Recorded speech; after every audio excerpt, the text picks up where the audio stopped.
আমার কাছে ওর মাকে খুঁজে পাওয়াটা বেশি জরুরি, তাই নিজের এই সিদ্ধান্তে আমি অনড় থাকব। ঠাকুর, ফর্মটা ফিল আপ করতে হবে।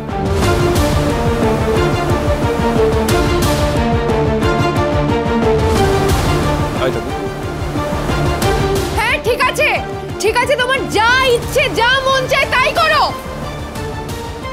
একটা কথা তোকে বলি অপালা, তুই শোন, কিছু কিছু জিনিস আছে না যার সেই মুহূর্তে মীমাংসা করাটা খুব দরকার। না মা, কথা বলে মীমাংসা হবে না সেটা বোঝাই যাচ্ছে, তাই আমি সেই চেষ্টাও করব না।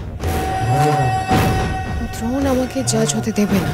ওই নিয়ে লড়ো, বাবা তো ভগবতীকে ভালোবাসে, ওর কথা ভাবে ওকে ফার্স্ট করবে বলেছে।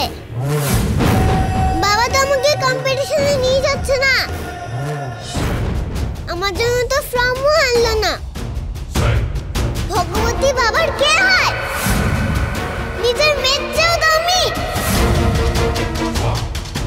দ্রোণের ভগবতীর প্রতি টান যে স্বাভাবিক, সেটা কি দ্রোণ ধীরে ধীরে বুঝে যাচ্ছে নাকি?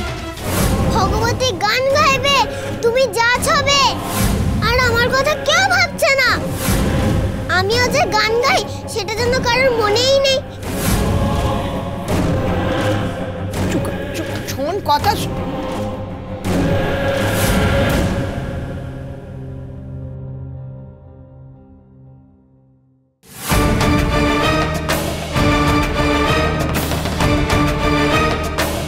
বাবাকে কোলে বসিয়ে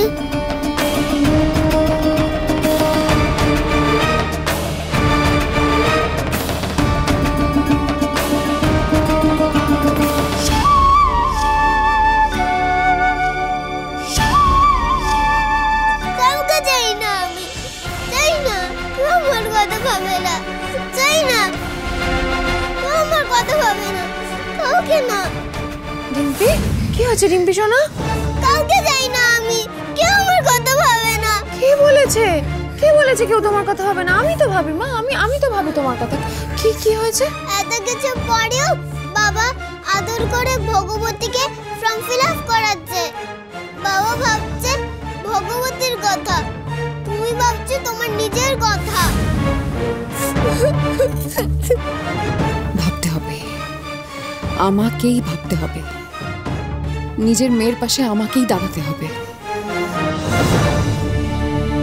দ্রোণ যতই চেষ্টা করুক, ভগবতী যাতে কম্পিটিশনে অংশ না নিতে পারে সেই ব্যবস্থা আমি করব, যে করেই হোক। দেখুন চিনি নতুন অধ্যায় 24শে সেপ্টেম্বর থেকে প্রতিদিন রাত 10:30টায় স্টার জলসায়।